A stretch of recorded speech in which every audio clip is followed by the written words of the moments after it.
Okay, welcome back to Jump Scare. I'm Shad Youngblood, And I'm Betty, and we're here today with Micah Gallo, the director of Itsy Bitsy. Yeah. who's showing here at this weekend at the Popcorn Frights Festival and in Fort Lauderdale. Yeah. World premiere. Thanks for having me. Oh, no problem. Likewise, Thank you for coming. So it's the world premiere of this tonight, Yep. and tell us a little bit about about Itsy Bitsy. Yeah. Well, it's been. I've been working on this project off and on for probably 10 years. So it's like the culmination of a long haul, and really over the past 3 years is kind of what it took to make it. And so we're excited to premiere it tonight. And I think the genre fans here seem really fun. The programming is really great at Popcorn Frights, and I think it's gonna be a fun audience. Yeah. Now you've worked a lot in visual effects over the years. Yep. And does it help to have had that visual effects background to be directing a movie that's going to be, rely on effects and all that? It helps. I don't know if it makes it any easier, but it definitely helps to kind of know how you plan it and what you need to do, because certainly as an indie filmmaker, you have to take responsibility for that. If you're working with a lot of effects, it's like every other aspect of indie filmmaking. No one's going to care as much as you. No one's going to put the thought process into it that you are. So yeah, we had to plan it out very carefully. I don't know if it's interesting for your interview, but we had spreadsheets upon spreadsheets where we're tracking status of shots over a weekly basis, and you have to send back notes that have, notations to the frame that you're drawing in, and so they know exactly what they need to do. But what's interesting about our film is most of it's practical, and so and that, even when I did visual effects, we always recommended that to indie filmmakers. You start practically because visual effects are essentially a expensive cartoon. Yeah. And so if you want your thing to look like a cartoon, which some people do, then visual effects are great. If you want it to look realistic, we find that at least on indie movies, it's better to start with something real. And that way, you're seeing something, and you see the way light hits it and stuff like that. You're not having to fake reality. You're starting in a real place. And then we just use visual effects to augment what's not working. So if you need a little more life to something, we add that. Okay. And even with that, we did a lot of practical elements, meaning that we would shoot something real, and then even though we're using digital compositing, it's still two real things that we put together. Well, that's great, because I always think that is the better way to do it. It looks more realistic. If you can tell the difference when an actor is actually holding something, and someone is drawing it in later. Right. So that always makes it so much better. It just feels more realistic. You can feel when they're getting attacked, you feel it more than it's just... Absolutely, yeah, I feel that way. Yeah, definitely in their expressions and how they're reacting to it, because it's something in a green screen, maybe there's like a ball that they have to follow. You got it. They're going to get more of organic, especially, there's two kids in the film, so that's going to be more real to them, and you're going to get that organic response from everyone involved. And there are recognizable faces in this movie. You have Denise Crosby and Bruce Davidson that are in the film. Yep. So how is it working with those kind of actors that have been in a plethora of movies? It was great. It really upped everyone's game. Having Bruce and Denise there, they were both very committed to their roles and really brought something that it's easy for actors of their ilk to kind of come on and say, oh, I'm doing this little movie and I'm going to phone it in. You know what I mean? And you see it happen all the time in indie movies, and they didn't do that. They really cared about the characters the same way we did, and it's infectious. It's sort of like everyone on the crew steps it up, every one of the other actors step it up, because they see the commitment that those actors are putting into it, and it just makes the characters better, which I think makes a movie that you have more of a chance of people wanting to watch it again, hopefully, because the performances are strong. Yeah. I have to say, as someone, when I saw the trailer, I was already, my hands were already over my face, closing my eyes, because I kind of have a mild arachnophobia, so I'm just already oh my god, I'm totally fucking scared already of these fucking spiders, especially that scene where she's in the bathroom in front of the mirror, and the camera is just telling the story, pulls back, and you see the spider waiting for her behind the curtain, and you're like, oh my god, what the fuck is going to happen? Is it something that, are you afraid of spiders, or the other two writers that co-wrote the film with you? Oh, definitely, where did this idea come from for Itsy Bitsy? Well, when I was a kid, when I used to pray at night, I'd pray that spiders wouldn't come and bite my toes in the middle of the night. don't know how I came up with that, but that was what I was afraid of. It's a legitimate fear. Yeah, I felt so at the time. And yeah, it's just one of those things where as I started studying it too, I'd look at spiders under a magnifying glass, and it's horrifying. It looks like an alien creature from outer space when you really look at it. Yeah. And so my original idea was to have this very specific size where you could see those details, but not too big so it could still hide under things and behind things and behave the way that a real spider would. So, we wanted it to have that believability because, let's face it, like those touchstones, right, of like a little web strand hitting you or smashing a spider and suddenly it's gone. It's like these are things that people experience with spiders, and so we wanted to have that reality in it, at least a plausibility that, helped people connect with that fear in a real way. Now, unfortunately, we have not been able to see the movie. We will be very shortly going in to see the film. Do you think that this is something that is going to like tap into like deep-seated fears for the audience? Are you one of those that are going to like probably sit in the back of the audience just to see the overall like response from the people in the audience? I'll be there. And look, it's always torturous watching her. I mean, it's like partly joyous to see everything culminate and to see people be able to like celebrate and jump in the right moments. And then there's something torturous about having to watch it for the 100,000th time or whatever it's been that I've seen it. But yeah, it'll be fun. And I've seen it with smaller groups of like 5 or 10 people. And so, yeah, I know that people look at each other in the gross out moments and make little faces. And I know they jump a good 5-6 times. So I know those things work. And what I hope, though, is it's a character drama too. And so I worry that people who've just seen the trailer think it's going to be like nonstop action. And look, it would have been impossible on our budget to do that at the level that of quality that we wanted. If they gave me like 3 to 5 times more money next time, I could absolutely make that movie, 100%. But so we focused on our characters and we wanted to make that connect. So that's why we kind of say it's like it's got some of the fun aspects of something like Jaws, but then it's got like an edgy character drama more like The Exorcist.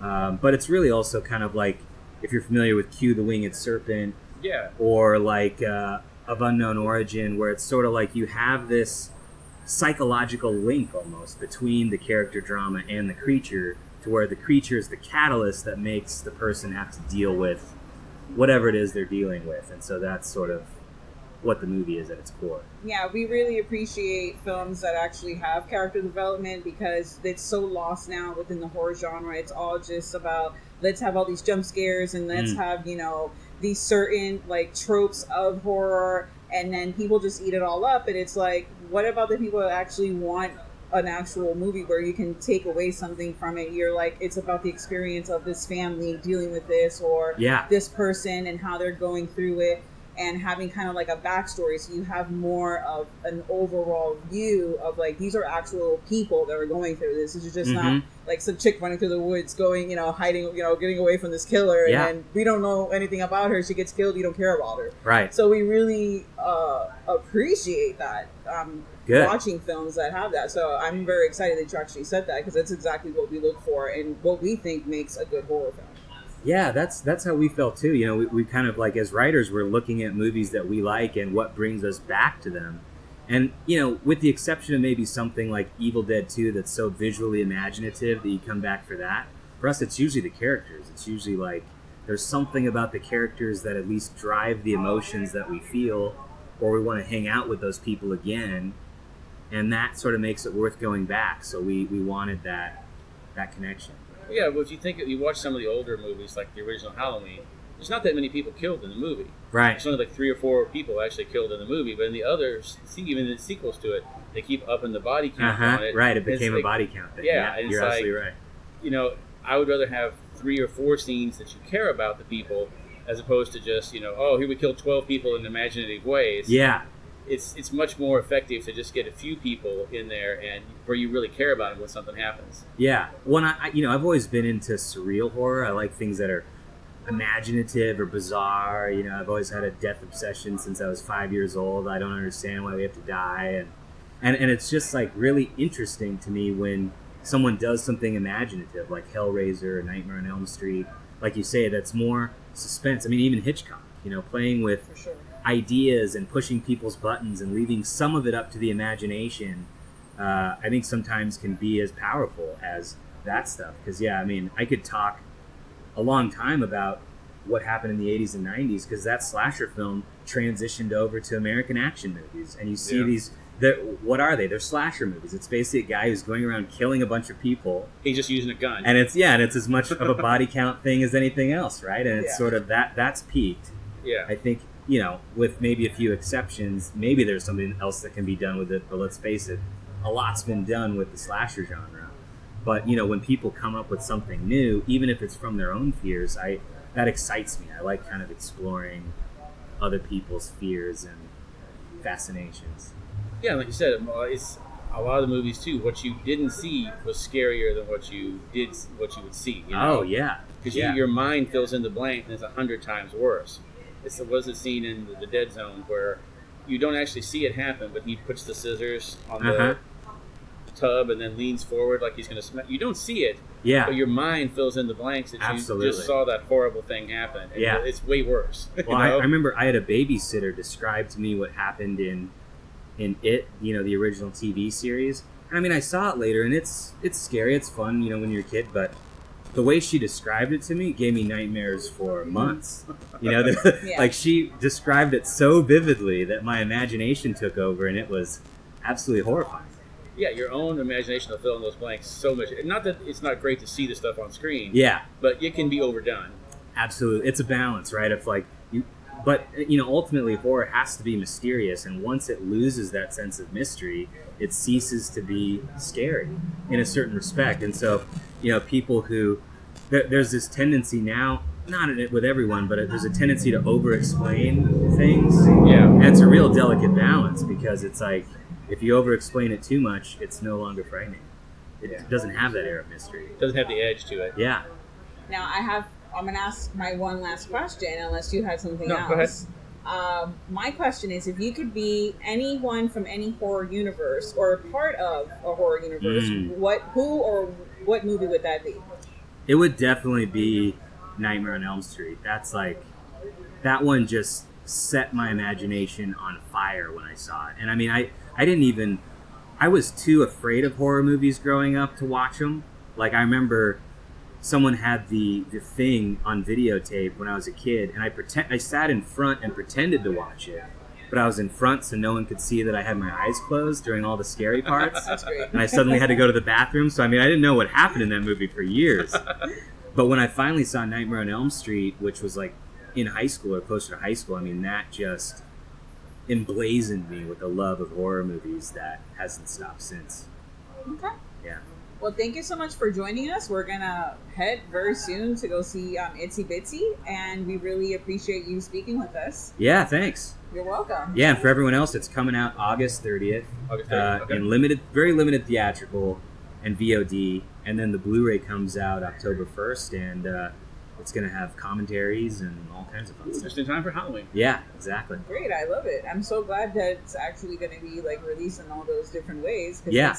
You can okay, if you didn't catch it here, you will be able to catch it. Because sometimes it just depends on, you have to wait a little while, right? To see it and all that. So that's great. And it's good to get an actual Blu-ray release of it, because I like to actually have the copies of everything. Yeah. I don't like to just have the digital version of it, because they can pull that away at any time. I feel the same way. Yeah, I still have all my Blu-rays, and no one understands why, and sometimes I wonder why, but I love it. I love having physical media, especially when, I'm glad that it's a company like Shout Factory, because they put the extras on it. Yeah. And let's be honest, as a collector, that's what you want. You don't want what some of these big studios do now, where they have a 2-minute clip, and that's the one. Well, why would you buy that? Yeah. There's no reason. There's nothing. There's no reason. Yeah. Yeah. You remember the days of the laser discs when they first came out, and they were and early DVD. All this stuff. Yeah.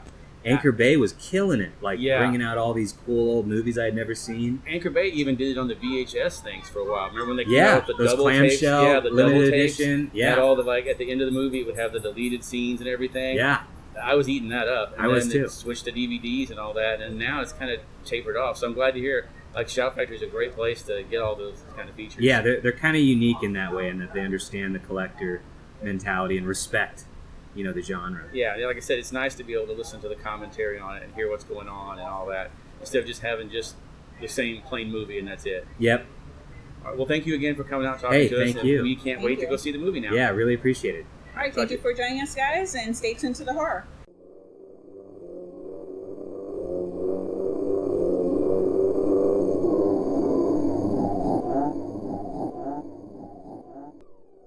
All right, welcome back to Jump Scare. We're here today at Popcorn Price again with my co-host, Betty B. Deadly.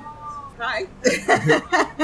And we're talking with Adam Egypt Mortimer, whose film, Daniel Isn't Real, we just got out of the screening of. Yeah. Hi. How are you doing Thanks today? for having me. I'm good, man. I'm warm. I'm warm and cozy in the swamp heat. Yeah. And I'm warm and cozy with everybody's love. It felt, it was a really great crowd. It was a great screening. It went over very well. Yeah. I guess the first question I got for you is, so you ended up with the son of Tim Robbins, and the son of Arnold Schwarzenegger in the movie. It's so strange. It's so strange. I know. How did that come about? Miles I cast because I had seen him in Blockers, and I thought he was so funny, and it just has this energy, and so I met him, and he understood the movie on such a deep sort of philosophical level, and just had this incredible ability to be the character. And Patrick, for the character of Daniel, had to be somebody who was like beyond human in how good looking he this character has to be so charming and handsome, and you want to be him. And I was like, I really want to make a movie where these young men are just so attractive, and I need good shirtless shots, and I need cheekbones, and there's very few people, who can look like that and can sort of have this commanding performance, and I think and also honestly be attractive to financiers. Yeah. So you sort of you're like, are we going to cast these movie stars who are in X-Men movies? Are we going to cast Spider-Man? No, we're not. We're not going to get those guys. But Patrick, because of his background and his name, he's got this kind of excitement that people might want to see what he's doing in a movie just based on kind of his name and based on his. I mean, every day, just Jared reports on what kind of Frappuccino he's drinking. He's one of those, and I think having that kind of background, he's a Kennedy. He's not just Arnold's son. He's also a Kennedy. He goes to the Kennedy, family reunion every year. Yeah. So all of that DNA to play this character who's this kind of psychological, cosmic, handsome entity. It's very hard to find the right person. He did a great job. Yeah, he's an American royal. I mean, if you think about it. Well, that's exactly right. He's got this kind of way. Yeah. It's more than just celebrity, right? It becomes royalty, which totally. Normally I strongly believe we should still be cutting the heads off of royalty. But when you make a movie about this kind of character, you cast him. Now I have to say. I know they mentioned this at the end of the film, but for those that don't know, it's actually based on a novel by Brian W., as they talked about inside. How did you read the novel and then get inspired to join forces and co-write it with the author? Yeah, at the time I was reading a lot of books because I was looking for something that I could turn into a movie. It was before I'd made any movies. I was trying to figure out how to get a movie made, and I met Brian at a party in Los Angeles, and I just really clicked with. I just liked him, and he was like, I just moved to LA from New York. I wrote a novel, and so I got the novel that weekend. I read it immediately that weekend, and I called him up on Monday or Tuesday, and I was like, I want to make this into a movie. Will you give it to me for free? Will you just give me the rights forever? It's a great deal. And he was like, that does sound like a great deal. But he had just moved to LA and wanted to become a screenwriter, so he was like, what if we collaborate on it? And then we started working together, and the collaboration just worked really well. He has kind of he grew up in the upper West Side in New York, and he had a life that was similar to some of the characters in the movie. And he's really well educated, and he has an MFA in writing literature, but he also is always wearing old vintage Slayer t-shirts.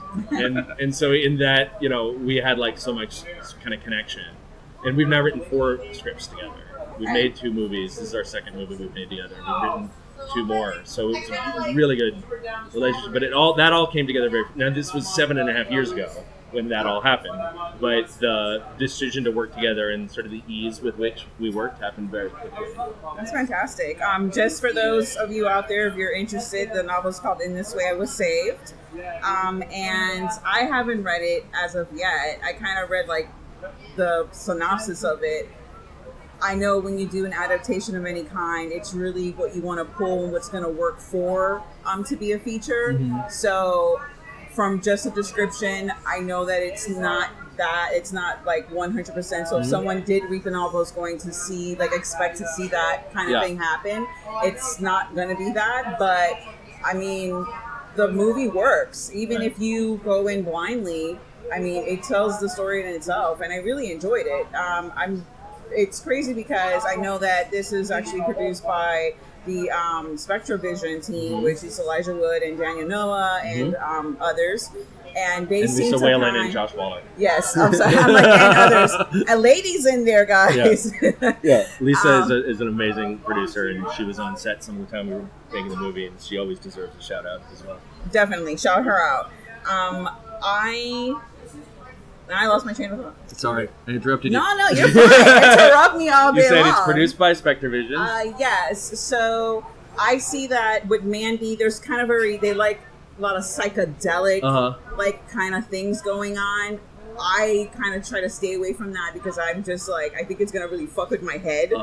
But I really enjoyed what this movie had to do with it. It kind of...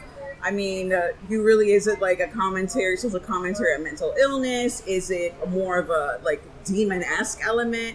I kind of want to lean more towards like this is a being that's been around for millennia and has kind of like, as he said in the film, kind of influenced people, and how that influence obviously does not really tend well to the people that he's really looking out to just do terrible things. Yeah. So the actors just do a fantastic job, especially when Daniel takes over Luke, and Luke is playing Daniel, and it's like, it's a little bit of face-off. I don't want to spoil too much for listeners who haven't heard it, but I when I cast Miles, he really wanted to play Daniel. I really wanted him to play Luke, and I knew that, and I had him audition for both roles, and I knew that if he could do both of them, that would make him perfect for playing Luke, because he has to assume so many characteristics of Daniel, and when he gets to, his character gets to change so much, and when he was so excited to bring all of these new things from the other piece of it in. Yeah, we forgot to say we do a lot of spoilers, so I forgot to say spoiler for our listeners. They know, like, they're gonna fucking spoil it. That everybody hasn't seen it. Yeah. The movie I think fits very well with the others that the SpectraVision has done, because Mandy and then the other one they're doing, the Color Out of Space, are all kind of cosmic, psychedelic in a way horror, and I think this one fits right in with it. I mean, I wonder if that's that might be a zeitgeist thing, obviously I hadn't seen Mandy until after I made this, and I think I think we might just be living in a world where we want to understand our connection, like our personal horrors and like the weirdness of the world and how that's going to be expressed. Yeah, and like I said, it fits in perfectly with all those others, because they all have, a little something to say about people and, how society deals with something they don't quite understand, know? Yeah.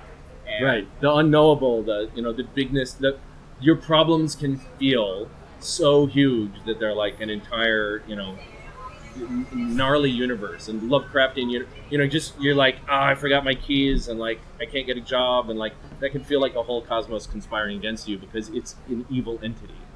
You feel like something's personally out to get you. Yeah. Excuse me.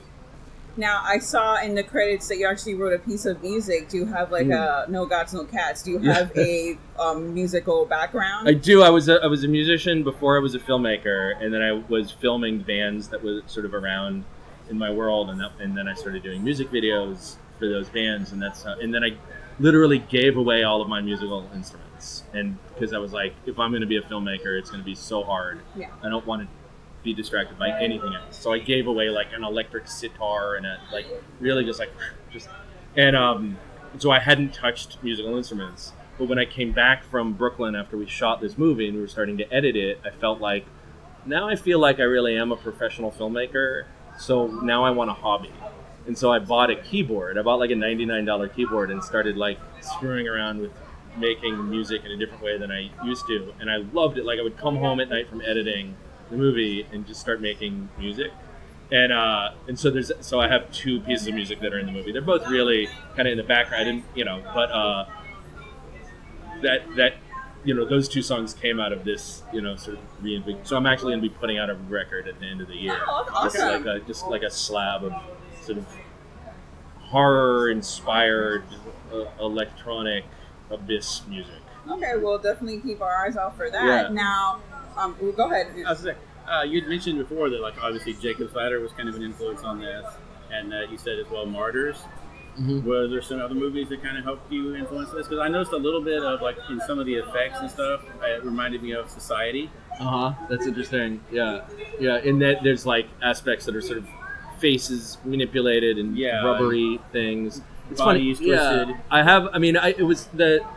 It was really important that Daniel not be depicted sort of like ghosty. Like I didn't want him kind of like willowy and walking through walls. Like it really needed to feel physical. And part of the inspiration for that is like it's the manifestation of like if Luke's brain is a physical thing, then Daniel is a physical thing. And so what these like transformations and things needed to feel really like bodily and nervous system-y and gross like that. Yeah, painful. And it's always important, and the opportunity to like have actors glue their faces together with real pieces of prosthetics so that they have to interact with that is really attractive. Like not everything in the movie is practical, and I'm constantly going back and forth between what's digital and what's practical, and hopefully you can't really tell and you're not thinking about that when you watch the movie. Could not at all. I don't like fetishize prosthetics. Like it's all prosthetics. Like I don't care as long as it works in the movie. But there are times when you really want the actor to like grab a big piece of rubber and just deal with it, Yeah, I couldn't tell you what was digital or what was practical in there. Everything was very seamless looking, and it was all very well done and very creepy. Mm-hmm. Everything that happened when it did, it was kind of one of those, oh, shit, that's uncomfortable. Yeah. I was going to say the ladder scene, which I'm not going to say, no spoiler there, but that ladder scene when the doctor's over and I was like, holy shit, this is happening, what the fuck? That was really, I mean, that's obviously the most major spoiler moment in the movie, but it was also, I think that's probably one of my favorite scenes to film. Like, it's, it's really the centerpiece of, like, realizing what's going on. Yeah, for sure. The way it's that's really the turning point of the movie when you know for sure. Yeah.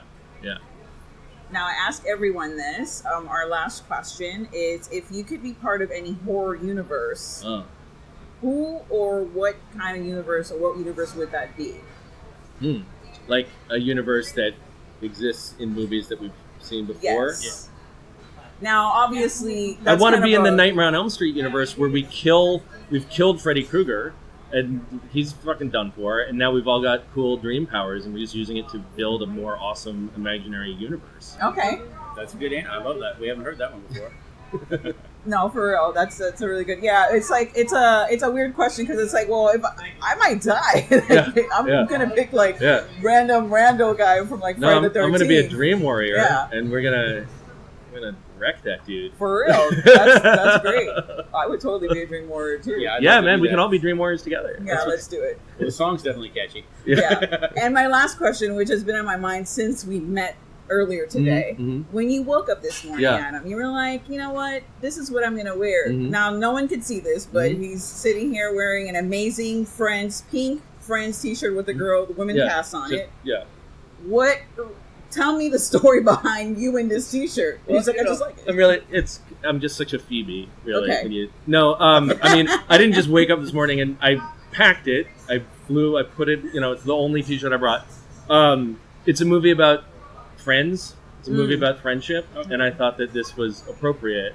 But also, I mean, I am, and I'm wearing a pink hat from Korea with a bunny on it and wearing flowy white pants. I'm really consciously a little bit trying to deconstruct like the style of like horror dude, like back home in LA in my closet, nothing but black jeans and like black t-shirts with Evil Dead logo on them. But like, I feel like I'm ready to sort of express a little bit more color in the world. I appreciate that. Yeah, for sure. I was like, I know there's a story behind this because it's magical, and I really appreciate it. Yeah, so right on. It's Yeah. amazing. Well, thank you so much for joining us. I Thank you really guys. appreciate This was an meeting awesome you. Conversation. And Thank you for coming out. I mean, the movie comes out. It comes out on December 6th. Okay. It'll be in some theaters and on VOD and iTunes and all that stuff, like all at the same time. December 6th. We're still working out which theaters it's going to play in, but follow me on Twitter at Done. Adam Egypt, and I'll describe when it comes out. And are they gonna do a Blu-ray release as well? I hope so. I think we're still talking about that. I know that in the UK they're releasing a Blu-ray, and when I go to London next week, I'm going to record some commentaries and stuff like that. But we'll see what that distributor wants to do here. I'm sure eventually there'll be something physical. There better be, because I We're love big that. collectors of actually having physical Yeah. media. Totally. And our artwork is so sick. Like the guy that did our poster, Jock, is amazing. So I want that to be on a physical object. Yeah, that needs to be on the shelf. Yeah. So it'll be out at December 6th, and then Shudder is going to have the exclusive streaming rights. So a couple months after December 6th, it'll be on Shudder, which is like, you guys must be fans of Shudder. Oh, we're subscribed. Awesome. We love and it. so this means like it might not ever be on Netflix. So if you're waiting for it to come on Netflix, you will never see the movie. Get Shudder. So you gotta either Shudder's buy it on December 6th or go a to month. Shudder Just in get April. Shudders. Yeah. Yeah, it's only $5. And if you're a horror fan, it's like, how do you not have Shudder? That's Yeah. like, I'm not gonna say the Netflix of horror, but I mean, Yeah. it's beyond that. It's Yeah, the Criterion collection of horror. There you know you what go. I mean? I like that. Yeah. Yes, Criterion collection of horror, Shudder. Yeah. All right, well, thank you again for coming out. Thank We you really guys. appreciate This it. is awesome. Stay tuned to the horror, guys. And now, folks, it's time to say goodnight. We sincerely appreciate your patronage and hope we've succeeded in bringing you an enjoyable evening of entertainment. Please drive home carefully and come back again soon. Good night.